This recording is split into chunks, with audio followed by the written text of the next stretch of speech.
এক, দুই, তিন, মারো, ভাগো।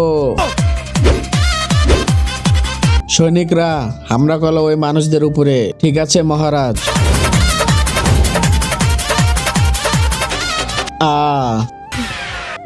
আরে থামো, আমাকে বাঁচাও। সৈনিকরা ওর পাছা লাল করে দাও। আ শালার মৌমাছির আমার পাছা লাল করে দিছে। আমি ওই মৌমাছির প্রতিশোধ নিয়েই ছাড়বো। প্রতিশোধ? হা হা, আরে ও কি মানুষ নাকি? হ্যাঁ, ওই মৌমাছিরা যদি আমার মতো তোর পাছা যদি এরকম 10 কেজি বানাতো তাহলে হারে হারে টের পাতি হারামজাদা। প্রতিশোধ তো আমি নিয়েই ছাড়বো।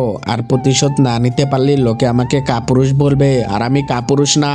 আচ্ছা, যদি ওরা তোকে আবার কামড় দেয়? হা হা, এরকমটা হবেই না। দেখ ভাই, আমি যখনই মৌমাছিদেরকে মেরে মশারির ভিতরে ঢুকবো তুই সঙ্গে সঙ্গে লাগিয়ে দিবি, ঠিক আছে ভাই? কিন্তু তার আগে তোমাদের কাছে সবচেয়ে দামি কোনটা, এক বস্তা টাকা নাকি বাবা মা? যদি আমার মতো বাবা মা হয়ে থাকে তাহলে ভিডিওতে একটি লাইক করে চ্যানেলটিকে সাবস্ক্রাইব করো, আর যদি কিছুই না করো তাহলে ভেবে নিব তুমি তোমার মা বাবাকে একদমই ভালোবাসো না।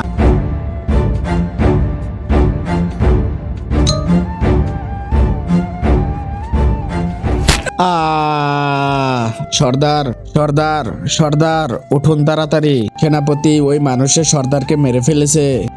সৈনিকরা ওকে এরকম ভাবে কামড়াবা যেন ও ভুলে যায় কোন দিক দিয়ে খেতে হবে, কোন দিক দিয়ে হাঁকতে হবে এবং কোন দিক দিয়ে মুখতে হবে। আক্রমণ! আরে খোল, তাড়াতাড়ি খোল, মৌমাছিরা এসে পড়েছে। না, খুলবো না। কেন? তুই বলেছস যে প্রতিশোধ না নেয় সে হলো কাপুরুষ, আর আমি কাপুরুষ না। তুই মৌমাছির সাথে প্রতিশোধ নিতেছস আর আমি তোর সাথে।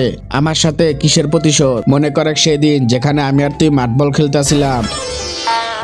1, 2, 3, 4, 5, 6, 7। ভাই এখন তোর পালা, দে। আরে ভাই, অনেক জোরতে হাগু পেয়েছে আমার। তাহলে আমি আর খেলবো না। আরে শালা, আমার সব মাঠ বল নিয়ে গেল, আমি ফকির হয়ে গেলাম। আমার মাঠ বল গুলো। কিন্তু এই প্রতিশোধ আমি একদিন ঠিকই নেব। আরে ছেড়ে দে ছেড়ে দে। আরে শালা, তুই ছোটবেলার প্রতিশোধ এখন নিতাছস?